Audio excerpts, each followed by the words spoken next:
Hey, soil peeps. We are still winter sowing. So we're going to continue to do this thing with the soil blocks because I am sold on it. I fell in love with it. And I'm going to show you what we're doing. All right. You're prepping your containers for winter sowing. You want to make sure you have multiple drainage holes in whatever kind of container you're using, whether it is a cookie container like I'm using, or like we have here, we have some soda bottles. You want to always have drain holes at the bottom. You want to have a little ventilation hole in there, and you have no tops on the bottles. Even when you're doing winter sowing with cups, you want to make sure, again, you have drainage holes. You got to have drainage holes. A lot of people fail at winter sowing is because they forget, just like we do with regular pots, we forget to put drainage holes in our pots, and then our stuff is swimming in water and we wonder what's going on. Make sure you put those drainage holes in the bottom. And then we're gonna go and cut this container in half. And again, you have to make sure you have enough space for about 4 inches of soil in your container, and just plant away. If you have a container like this cookie container, you can make a big hole in the top, or you can put plastic over it and punch some holes in it. Okay? All right, then we're gonna go ahead and get to winter sowing some more plants. Stay tuned. All right, we're making some more soil blocks. This time we're doing tomatoes. So again, my soil block medium is compost, peat moss, and perlite. Kind of like a Mel's Mick, but it has 2 parts peat moss in it. And see this little thing? You want to fill those little cylinders, and you see this is not really full. So we're gonna scoot some back. Some people hand pack it. I just keep rocking it in the soil mixture, which is moistened, and it's moistened until it's juicy. See, like that is. You want to make it juicy, but not too juicy, because your soil blocks won't hold up. We're gonna rock this on out. I'm gonna rock it flat, and I press it just a little bit before I release it to compact my blocks, okay? And then I'm gonna put them in my container.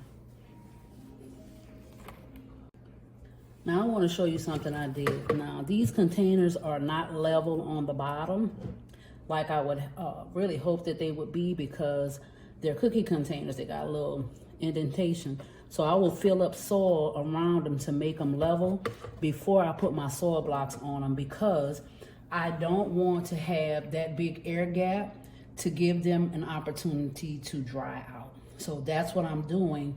If you should get one of these containers, let me show you this other one. It has that big indentation in it for stacking.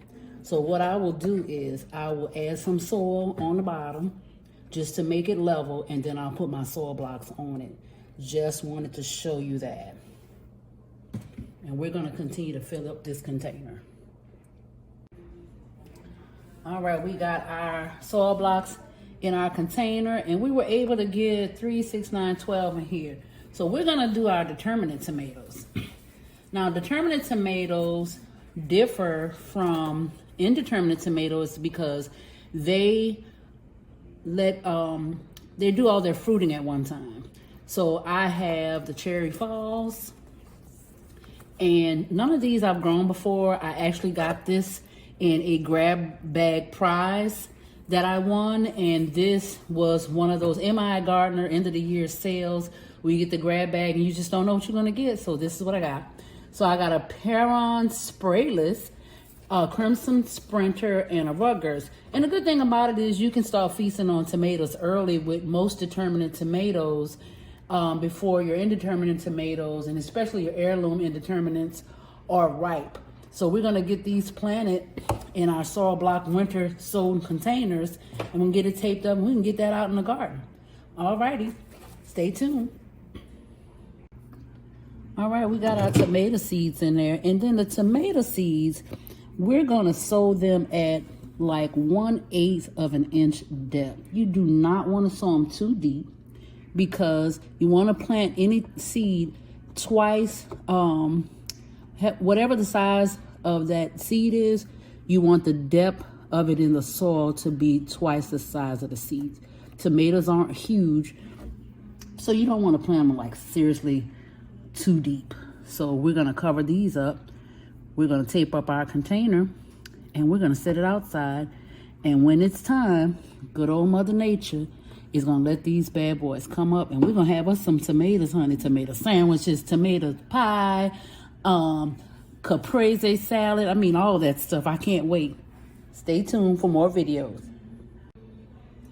All right, we got all of our tomatoes planted in our animal cracker container, because you know your girl big into recycling. Now, for this one, I have the top, so I put a hole in it. I mean, you can make your hole a little neater, but you want to make sure that those that the water and snow and stuff can get in. But now I'm going to do something a little different with this one, because you know you may have that snail problem. And snails and roly-polies and different, you know, little critters, they like to get in your winter sowing containers. So this is that netting that that you use to make wedding favors. You get it from the Dollar Tree. We're going to set that on top, and then we're going to put our top on top of that. Because if any of them booger bears decide that they want to crawl up in our containers because they're getting a little frisky, they're going to be like, boom, you can't get in. Okay, so we're going to tape it up. Our good old duct tape. And we're going to tape up our container. And you're going to start from the back. It's just easier because that's where your little attached piece is. And you're going to seal that up. Help keep that moisture in. Honey, if you have a greenhouse, you don't have to do that. If you don't have space for a greenhouse, if you're in an apartment or, you know, you're just in a little house and you don't have the space, winter sowing is the business. It gets the job done. And if our experiment goes well with our soil blockers, it'll be easy to transplant and up-pot our plants. We're going to keep on doing this all the way around. And we're going to get our marker. Now, if you have somebody to help you do this, they can hold it and you can just take one strip of tape and just go all the way around. Honey, but when you're doing it by yourself, you got to do what you can. Okay, so I have in here my Determinant Tomatoes. So I'm going to take and write on the container what is in here. That way I will have just a backup plan just in case my little markers fade. I've had much success with paint pens. I have used fingernail polish. It's a little bit tedious. And wax pens I've been told work really well. So what I'm going to do is we're going to do the Cherry Falls over here. Cherry Falls. Okay. And then we have the next one, the Ruckers is in this corner. And then we have the, let's see, we have the Perron Sprinter, sprayless. Honey, these names, sprayless. And we have the Crimson, that's why I'm getting Crimson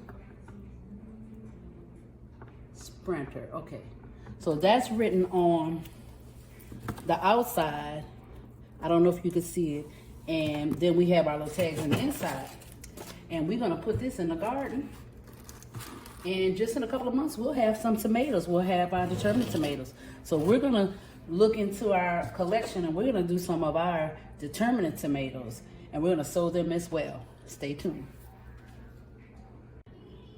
All right, we're still soil blocking, winter sowing, and we're gonna do, this is one of my favorite tomatoes. I grew this last year, and it grows just like you see on this packet, clusters and clusters of little sweet, really small cherry tomatoes, but they are good. And when I saw it, I was like, oh, this is too good to be true. Well, honey, Barry was the tomato that could, because the wind blew it over a couple of times. I had to restake it. That booger bear popped back up and it produced for the whole season. My grandbaby couldn't get enough of them. And this is a new one for me. This is a Tiffin Mennonite. Look that up. This is a huge slicer tomato. I mean, you talking about a good tomato sandwich? Here you go. So we're gonna grow this, and we're gonna see how we make out. So we're gonna do our winter sowing with our soil blocks. This is another one of those containers that has that little unlevel surface. So I filled it just with a little soil at the bottom. And this one was the same, because what we're trying to do is we're trying to maintain the moisture. So we don't want to sit it just on an empty container. So we made our blocks, and we've already did our blocks in our blocker. And we're just going to take our little blocks. See? Isn't that neat? I mean, this is neat. God is just amazing, the things that he creates. Okay, so we're going to put that in here. And again, guys, we're experimenting. You know, we're trying to learn something new. You know, this is just something I am doing. All right, so we got out. I'm not going to show you each one, but I'm just putting 2 in there. I don't want to grow too many of these. If more than one sprouts and we get a good healthy tomato, I'll be giving them away. I mean, like I said, that's my joy.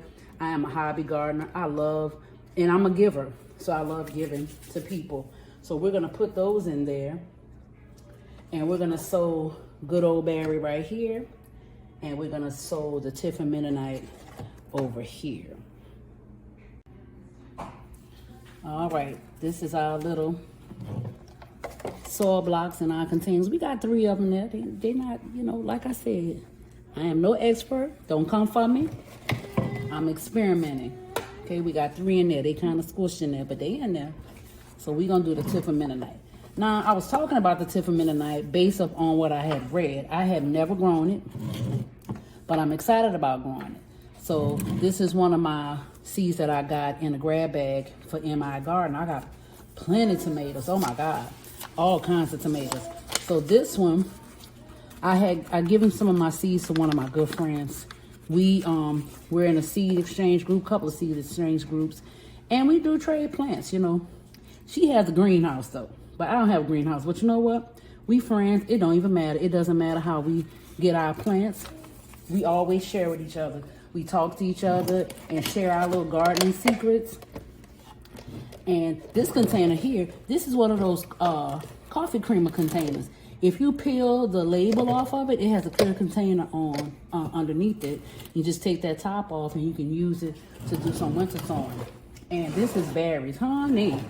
Like I said, berries did not disappoint last year.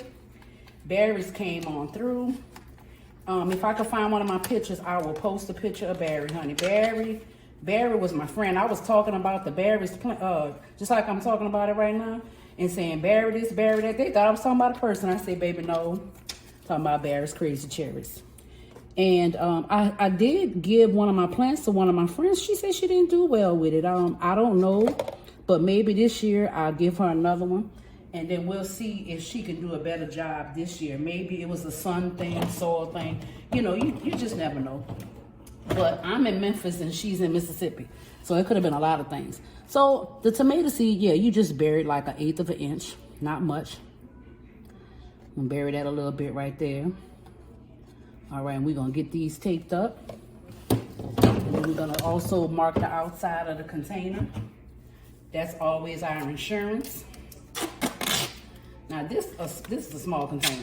And like I said, I like to tape it from the hinge and then spin it around. Spin it like a spinning top. All right, I might fall a little short on this, but that's okay. I'm gonna add a little other piece of tape. Got my drain holes in the bottom. Definitely take your tops off. You know, you got to make sure you have those drain holes. And then here, we'll do the same thing. We're going to cover up our seeds. And now, let me tell you the benefit of winter sowing, besides not having a greenhouse and being able to upcycle bottles. The biggest benefit is not having to harden off your plants. You can take your plants out of here. Once they sprout, you can take the top off, leave it off for a couple of days, let it get some air. And when you get ready to plant them, you can just plant them straight in the ground. You don't have to spend that time, you know, a week, 2 weeks, trying to get them acclimated to the weather where they're growing outside. And they tend to be, now I had some peppers I grew. I had a couple of things last year I grew winter sowing, but I had these peppers I was excited about, and they were Scotch bonnet peppers. Baby, that Scotch bonnet pepper, it was amazing. I was just astounded at all the fruit that I got off it. And it was such a sturdy plant, you know, because I grew it winter sown. So this is a juice bottle. This is a creamer bottle. I mean, the sky is the limit as to what you can use for winter sowing. But this is my 2 tomatoes. And, you know, we're going to see what other things we have in our little plants that we can grow in our winter sowing garden. All right.